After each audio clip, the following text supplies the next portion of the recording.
Welcome to Tamil இலக்கண channel. இன்னைக்கு நம்ம பார்க்க போகிறது 6ஆம் வகுப்பு ஹிஸ்ட்ரியில் இருக்கிற முக்கியமான சில கண்டென்ட்டாக பார்க்கலாம். அதை 1 மார்க் மாதிரி பார்க்கலாம் நம்ம. ஓகே,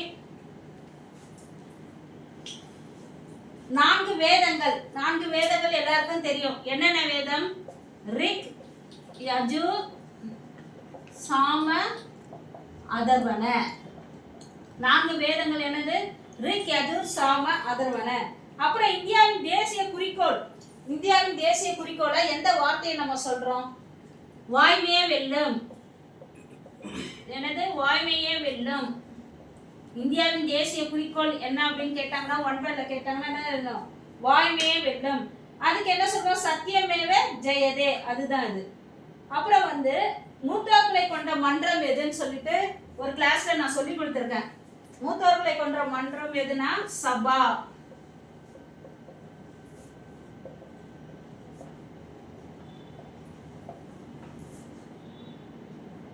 அதுக்கப்புறம் என்ன பார்க்கலாம்? சமணம் என்னும் சொல் சமணம் என்ற சொல்ல ஜீனான்னு சொல்லிட்டு சொல்றாங்க. அந்த ஜீனா என்ற சொல் எந்த மொழியில இருந்து பெறப்பட்டதுன்னா சமஸ்கிருதம். எந்த மொழியில இருந்து பெறப்பட்டதுன்னா சமஸ்கிருதம். 4 வேதங்கள் ரிக், யஜுர், சாம, அதர்வன. இந்தியாவின் குறிக்கோள் என்ன பார்த்தோம்? வாய்மையே வெல்லும். சபா என்பதன் பொருள் மூத்தர்கள் கூடும் அவை. சமணம் என்ற மொழி சொல் ஜீனான்ற மாறுபட்டுள்ளது. அது எந்த மொழியில இருந்து பெறப்பட்டுள்ளதுன்னா சமஸ்கிருதத்துல இருந்து பெறப்பட்டுள்ளது. அதுக்கப்புறம் ரிக்வேத காலத்து மக்கள் இந்த ரிக்வேத காலத்து மக்கள் என்னென்ன உலோகங்களை அறிஞ்சிருந்தாங்கன்னு பார்க்கலாம். இரும்பு, தாமிரம், தங்கம். இரும்பு, தாமிரம், தங்கம். தாமிரத்துக்கு என்ன சொல்லுவோம் நம்ம? தாமிரம்னா செம்புன்னு சொல்லலாம். ஓகே, தாமிரம்னா செம்புன்னு சொல்லலாம் நம்ம. இரும்புக்கு ஒரு வார்த்தை அந்த காலத்துல வச்சிருக்காங்க, சியாமா. நம்ம அயன் சொல்றோம்ல, அப்ப அந்த காலத்துல சியாமா. தாமிரத்துக்கு அயனாஸ். அயனாஸ். தங்கத்துக்கு என்ன சொல்றாங்க? இரண்யா. இத டிஎன்பிஎஸ்ல 1 மார்க்ல கூட மேபி கேட்கலாம், அதனால பாத்துக்கோங்க. இரும்புக்கு என்ன? இது அந்த காலத்துல இரும்பு ரிக்வேத மக்கள் அறிஞ்சிருந்தது. இரும்பு, தாமிரம், தங்கம். இரும்புக்கு சியாமா. தாமிரம் செம்பு, தாமிரம் ஒண்ணுதான் அயனாஸ். தங்கத்துக்கு இரண்யா. அதுக்கப்புறம் மகாவீரரின் தலைமை சீடர் பேரு என்னன்னு கேக்குறாங்க. மகாவீரரின் தலைமை சீடர். மகாவீரர் அவருடைய தலைமை சீடர் பேர் என்னன்னு கேக்குறாங்க. கௌதம சுவாமி. இதெல்லாம் தெரியாதுல்ல நமக்கு. கௌதம மகாவீரர் தெரியும், அவர் கொள்கைகள் தெரியும், ஆனா இது நமக்கு தெரியாது. மகாவீரருடைய தலைமை சீடர் பேர் என்னது? கௌதம சுவாமி.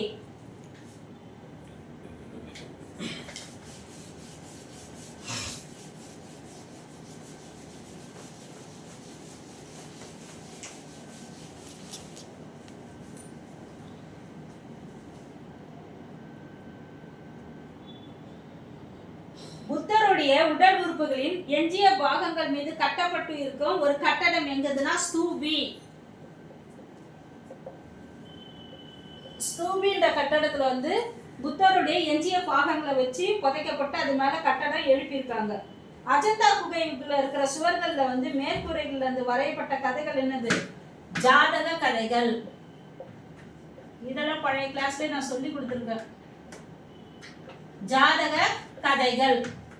ஸ்தூபின்றது புத்தருடைய உடல் உறுப்புகளை வச்சு அது மேல ஒரு கட்டடம் எழுப்பியிருக்காங்க, அது ஸ்தூபி. ஜாதக கதைகள் எங்க இருக்குன்னா அஜந்தாவுடைய சுவர்ல இருக்கு. அஜந்தா குகைகளுடைய சுவர்ல இருக்கு. அஜந்தா குகை எங்க இருக்குன்னா மகாராஷ்டிரமான அவுரங்காபாத்ல இருக்கு. அஜந்தா குகை ஓவியங்கள்ல இருக்கு ஜாதக கதைகள். அஜந்தா எங்க இருக்குன்னா மகாராஷ்டிரால என்ன பாத்? அவுரங்காபாத். அகமதாபாத்ல அவுரங்காபாத் ஞாபகம் வச்சுக்கணும். அவுரங்காபாத்ல இருக்கு. அடுத்து ஃபர்ஸ்ட் 2வது பௌத்த மாநாடு எங்க? முதல் 2 3 பௌத்த மாநாடு எங்க நடந்ததுன்னு பார்க்கலாம். பௌத்த மாநாடு முதல் 2 3. இந்த பௌத்த மாநாடுல எங்கெங்க நடந்திருக்குன்னு பார்க்கலாம். முதல் மாநாடு எங்க நடந்திருக்கு? முதலாவது ராஜகிருகம். முதல் மாநாடு எங்க நடந்திருக்கு? ராஜகிருகம். இரண்டாம் மாநாடு எங்க நடந்திருக்கு? வைசாலி. இரண்டாம் மாநாடு எங்க நடந்திருக்கு? வைசாலி. மூன்றாம் மாநாடு என்ன நடந்திருக்கு? பாடலிபுத்திரம். 4 வந்து காஷ்மீர்ல நடந்திருக்கு. முதலாம் பௌத்த மாநாடு எங்க? ராஜகிருகம். இரண்டாம் பௌத்த மாநாடு வைசாலி. 3 வந்து பாடலிபுத்திரம். 4 வந்து காஷ்மீர்ல நடந்திருக்கு பௌத்த மாநாடு. யுனெஸ்கோவால் உலக பாரம்பரியம் பெற்ற நாலந்தா பல்கலைக்கழகம் இருக்குல்ல, அந்த நாலந்தான்ற மொழி எந்த மொழினா சமஸ்கிருத சொல். நாலந்தான்றது என்ன சொன்னா? சமஸ்கிருத மொழி சொல். நாலந்தான்றது என்னது? சமஸ்கிருத. நாலந்தா சமஸ்கிருத சொல்.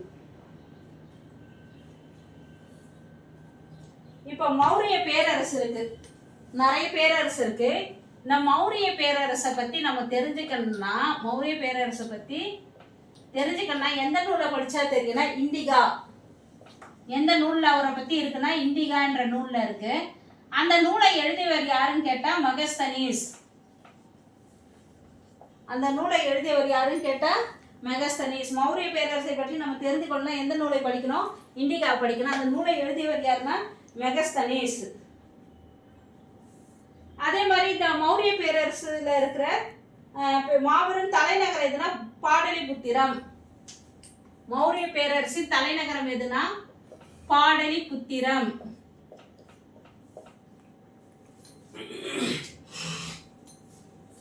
பாடலிபுத்திரம். அதுக்கப்புறம் என்ன சொல்லி தரலாம்? ராஜகிரகங்கள் இதெல்லாம் ஏற்கனவே சொல்லிட்டேன்னு நினைக்கிறேன். பண்டைய பேர் இன்றைய பேருன்னு சொல்லிட்டு ராஜகிரகம்னா ராஜ்கீர், பண்டைய பேர் ராஜகிரகம். அதை இப்ப என்ன சொல்றாங்கன்னா ராஜ்கீர் என்று அழைக்கிறார்கள். பண்டைய பெயர்கள் இப்ப அழைக்கிற பெயர் என்னன்னு சொல்லிட்டு. அதுக்கப்புறம் பாடலிபுத்திரத்தை என்ன அழைக்கிறாங்க? பாட்னா. பாடலிபுத்திரத்தை என்ன சொல்றாங்க தற்காலத்துல? பாட்னா. பாடலிபுத்திரம் எந்த பேரரசோட தலைநகர் சொன்னா மௌரிய பேரரசோட தலைநகர் சொல்லியிருக்கேன். அப்புறம் கலிங்கானா இப்ப இருக்கிற ஒடிசா. கலிங்கானா ஒடிசா. இன்னையோட இந்த கிளாஸை முடிச்சுக்கலாம். இது 6ஆம் வகுப்புல இருக்கிற ஹிஸ்டரிக்கான முக்கியமான சில பாயிண்ட்ஸ் தான் சொல்லி கொடுத்துருக்கேன். நாளைக்கு வந்து மீண்டும் இருக்கிற மீதி கிளாஸ்ல வந்து மற்ற ஹிஸ்டரி இதெல்லாம் பார்க்கலாம். நம்ம முக்கியமானதுலாம். என்னோட சேனல் பிடிச்சிருந்ததுன்னா லைக் பண்ணுங்க, ஷேர் பண்ணுங்க, சப்ஸ்கிரைப் பண்ணுங்க. பெல் பட்டனை ப்ரெஸ் பண்ண மறந்துடாதீங்க. ஆல் ஆப்ஷனை கிளிக் பண்ணுங்க.